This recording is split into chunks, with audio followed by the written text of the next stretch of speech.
Lek, teh apa kopi, Lek? Ya terserah. Teh kena, kopi kena, aku manut. Ya ora ngono, Lek. Aja kok manut marai bingung aku kok, Lek. Aja tegas teh kopi ngono aja teh kena, kopi kena. Aku ora bingung ta, Lek. Aku mlebu ning pawon arep gaweke tak kei teh apa kopi yo. Tak gaweke kopi ku njaluke teh. Tak gaweke teh ku njaluke kopi. Aku ora malah bingung. Bingung stres lara. Lara mergo rumah sakit badane sapa aku nang rumah sakit. Yo tegas Lek, teh kopi ki ngono, aja tak kena kopi kena. Ora bingung to aku. Ngono lho, Lek. Ya wis. Ya kopi. Wah, ngono tegas enak wae. Kuwi apa, Pret? Oh, teh. Wah kompak. Dijaluk kopi, dijaluk teh, wah kompak, wong loro ora kompak wis ora.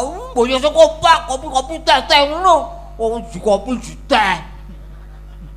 Ya wis, teh kabeh, kopi kabeh. Wah ngono penak iki kok di teh di kopi wong loro ora kompak.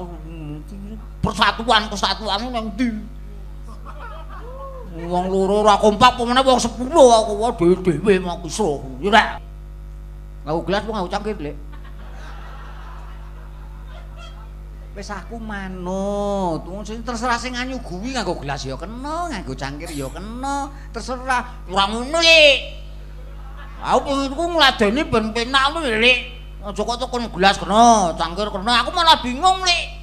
Kok tak kei gelas njaluke cangkir, tak kei cangkir njaluke gelas. Ora aku malah bingung, ya ora. Aku mlebu ning pawon wis godhog wedang arep ngecor kopi. Iki nganggo gelas apa cangkir ya? Cangkir apa gelas ya? Tak kei cekel gelas njaluke cangkir. Tak kei cangkir njaluke gelas. Ora aku bingung stres lara mlebu rumah sakit kuwi sing arep ngergati. Sing tegas Le, wis disuguhi kok nggih bingung sing nyuguhi. Ngono lho, gelas-gelas cangkir. Ya wis. Gelas. Lah ngono, penak. Dene sing anu ladeni penak ora kok kowe bingung. Ki gelas apa cangkir?